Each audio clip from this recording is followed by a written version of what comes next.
We can also, oh, I can't mess with the dryer in this one. Although we can look at the faucet drip and listen to it. Yeah, that's exciting. Um, so yes, since this is an adventure game, we are going to be given a whole bunch of items that most of them are not going to mean anything to us. So let's start getting some of these. Let's get some matches. I'm going to pick up this crayon. Why? I don't know. But let's see. We're gonna... Ooh, what's this doodly-doo thing? Oh, there's... Oh! This is randomized. Oh, never mind. I was about to be like, there's supposed to be an item here. There is. It's the Cornish fungi kingdom, which will... I'll kind of... I won't read because there's, like, a lot of different funguses. But if anyone wants to pause the video and look at it, you're more than welcome to. So you got all these different fungi that I'm not sure. I'm not sure what they do. Oh, we can't turn any more pages. So let's look in here first. This gas station.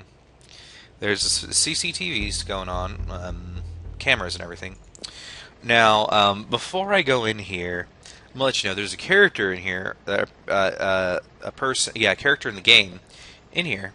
His voice acting's all right. You can tell it's cheap. But I'm just gonna pause. I'm not pause. I'm just not gonna talk during the video, so you can just kind of absorb what they did with the animation for this game. I don't believe it. I can't believe it. By the way, his name's Ben. What? What? What's there? Who are you? You can't. There was... It wasn't there. But then it came up. I heard it. They were... And it... Oh my God! The power went. Then there was a huge surge, and all the lights flared in the forecourt. I went into the kitchen, but it was too dark to see. When I came back out, it was there, standing by the motel in the gloom. I couldn't light that stupid lantern anyway. You might need it if you're out there. With that thing, you'll be able to get about easier. If you can get it working. Can't you hear it? Searching. What was it? They told me, don't work up here. My mum, she said it was a bad place. To stay away. Why didn't I listen? Those stupid old stories and the freaks that tell them. Maybe they were right. Stay away. Stay away from the Barrow. Why? Yes. Why? Yes, they did. They used JPEG images to animate movement instead of just, doing static images or anything like that. They just did JPEGs. Yeah, I don't know why I'm making weird things with my hand. It's not like you can see, but yeah, we can look at some stuff. This is actually supposed to be like a picture of the Barrow of what this is. There are seven different stones, and each of them have been named. Yeah, these are the names for. Wait, 1, 2, 3, 4. Yeah, okay. These are all 7 of the Barrow's stones, and that's kind of what one looks like. I think there's. Megalithic Cornish sites are mysterious ancient places. The earliest Neolithic sites are mystifying chambered tombs, which survive from 4500 BC. These tombs originate from a long-forgotten era. Today there exists no doubt about their original use as funeral sites. Such places became reused sacred sites for later settlers in Cornwall.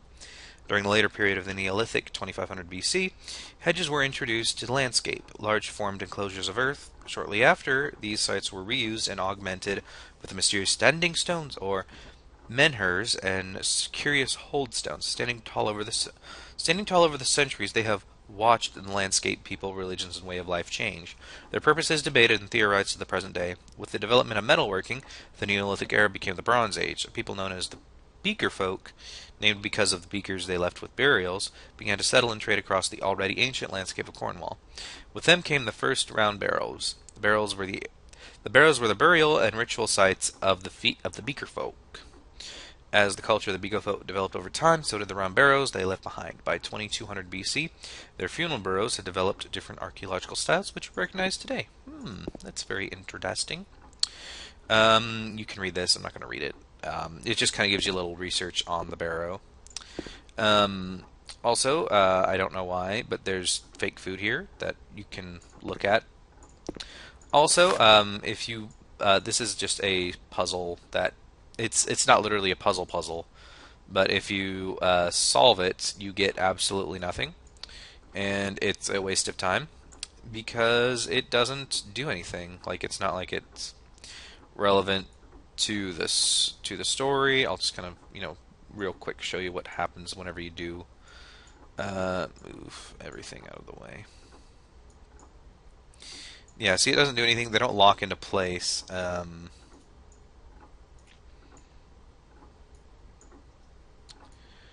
Yeah, so you can just kind of see what it is going to form. Woo! See, and we can't even pick it up, but you see the altar stone and Barrow Hill. Did that? Oh, okay, good. It does actually keep that. What was meant to be honoured, remembered, has fallen into ignorance. Okay, Ben. Yeah, there's funny little things here in the game. Like, it's one of those, like, I guess the developers could tell that they didn't want to have too serious of a game, because if you look right here, they have like a GISA and I can't read it, but a MasterCard logo and GISA. I think GISA is the funniest one just because it's like, it's up on Visa. We can look at stuff. They'll be like, yep, that's a cup. That's a cup. This is a squirt bottle, which you can spray indefinitely, as far as I'm aware of. And yeah, so you can do that. We can also, in the diner here, we can mess with some ketchup. That's exciting. You know it. There's not really much we can do right here. We can look at this crossword for this Arthurian legend, I guess. King Arthur is a mystery. His story has been told by numerous generations, but it remains just a story. Many of the ancient monuments you can visit across Cornwall now have Arthurian legends attached to them. The story of King Arthur is possibly the most exported. One version of the legend gets that Arthur was a Cornishman and that Cornwall was his kingdom. The kingdom of Tintagel is now associated with Arthur. Its true past forgotten. We can say for certain that the term Arthur has become a collective name, absorbing stories of a hero, of the ancient people and their rulers, forgotten kings and great warriors. Who were these ancient powers that have been consumed by the Arthurian legend we know today? History suggests there were not many people here in prehistoric Cornwall in the early Stone Age. Shut up, gypsy. These forgotten folk grew over the centuries with migration from Europe, Ireland, Wales, and the rest of the UK. Cornwall became divided into small kingdoms, each with their own rulers, deities, faith, and folk tales. I had to keep remembering this is English, not American English. I'm used to having a comma there, but it's English. This is not American, so it's technically right. Invaders came to conquer the UK, driving people from one area to another. The legends of their own heroes moved with them. Even the shut the fuck up, gypsy. Even the invasion of Julius Caesar in 55 BC led to further stories of a hero, which has since been devoured into modern Arthurian fiction. Cornwall has remained an outpost of ancient times, retaining much of its forgotten past. The ancient sites you can now visit. You can get a glimpse of our forgotten kings and deities by looking at these sites, such as blah blah blah, found between that place and Land's End. Modern myth, shut the fuck up. Modern myth tells us that King Arthur used the stone top as a dining table before his last battle. The Arthurian legend essentially desecrates this well-preserved burial chamber as one of our real ancient kings. And I don't know if this is actually relevant to anything. You are more than welcome to pause the video and do that crossword puzzle if you so like. If you do, leave the comments leave the answers to that in the comment section, and I will maybe figure it out and see if these actually do anything in game. But as far as I know, they don't. We can look at a snack, and we can see that smoking kills. We can look at I don't know if this is sugar and pepper. Ben, thank you for the flowers you left me. They were a lovely surprise. You know how much I have been putting into my night course. With the exam over, I look forward to finding out how I've scored. Wish me luck. I was wondering if you'd like to go out and celebrate, or not, as the case may be. when I get the results. I'm sure George will let you have a night off. MXX. So yes, that was Ben that we talked to, like I said. What's this? Marianne Fashions. Wow, these women are sexy. Man, that's so risque, showing some cleavage, and oh man, that all the boners there. Those are some sexy ladies. I like how there's like actually like things you can look at because like I feel like a lot I don't know I've played a lot of games that are fan made and not very good made. There's not like a lived in look, but I like how you can go to this gas station and it actually shows like what these people ate, all that stuff. I don't know, it just gives it a nice lived in look. And I'm gonna mess with this because we can. Woo! There's so much excitement in this game right now. Go away. And we can look at some of these cakes, and we can be like, "Ooh, that's awesome. Those are two nice angles of that. That's definitely interesting. And we can perpetually eat this one for the rest of our lives. And that's exciting. And we can mess with some coffee that I'm pretty sure doesn't do anything. And we need a key to open this up. But there's a note here which is actually going to be very useful to us. Ben, can you deliver Phil's dinner to motel room number 2 tonight at 6:30?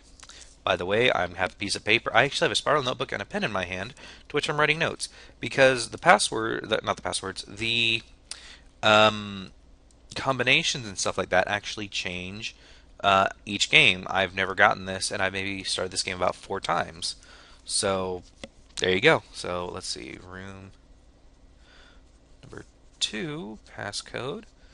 That is going to be 922. Alright, well, let's go in here.